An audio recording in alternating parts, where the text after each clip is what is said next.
Shalom,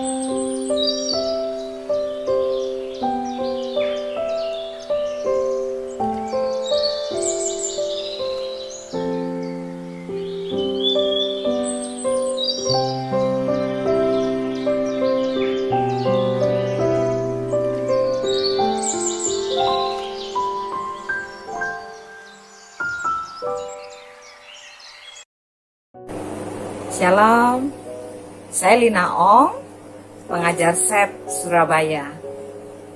Bacaan hari ini edisi Sabtu 18 Maret 2023 diambil dari Injil Lukas pasal 18 ayat 9 sampai dengan 14. Perikop ini berisi tentang perumpamaan orang Farisi dan pemungut cukai dalam hal berdoa di bait Allah ya. Dikatakan orang Farisi itu berdoa di dalam hatinya, bersyukur bahwa dia bukan seorang perampok, pezina, pemungut cukai.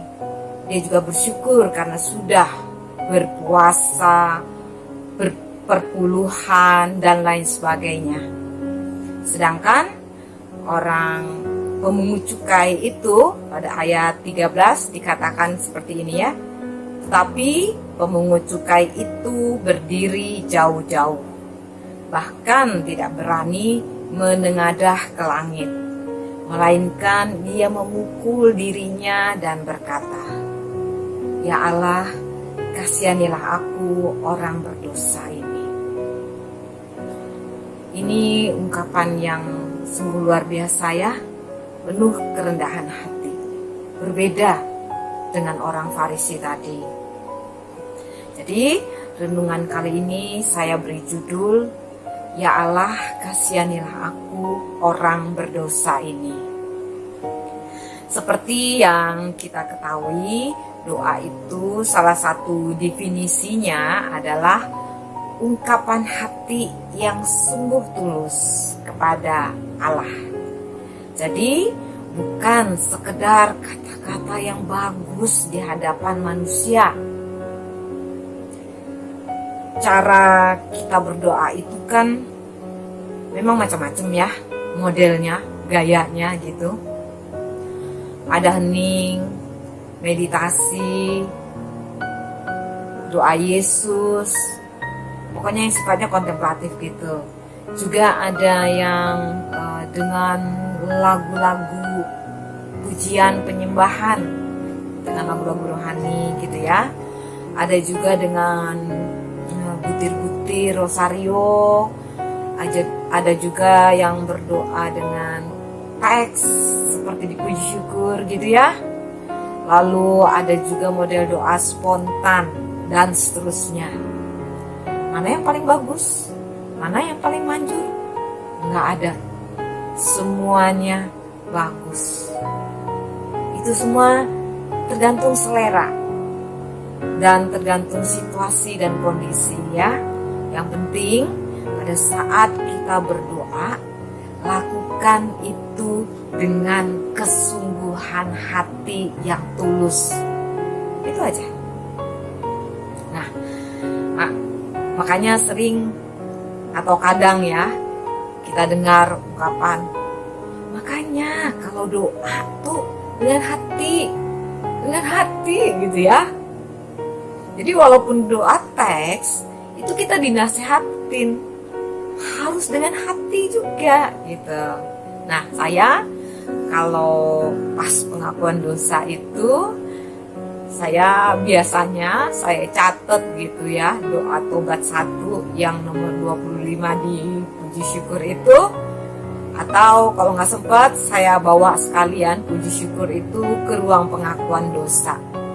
Karena biasanya kalau gugup gitu ya, saya suka lupa doa tobat itu, jadi belepotan gitu ya. Jadi apalagi kalau ruang pengakuan dosanya itu darurat, ruang tambahan gitu.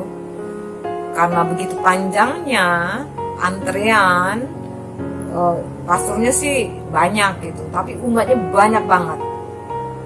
Seperti yang masa-masa Prapaskah ini ya, masa-masa sekarang ini, antrian pengakuan dosa itu luar biasa sekali.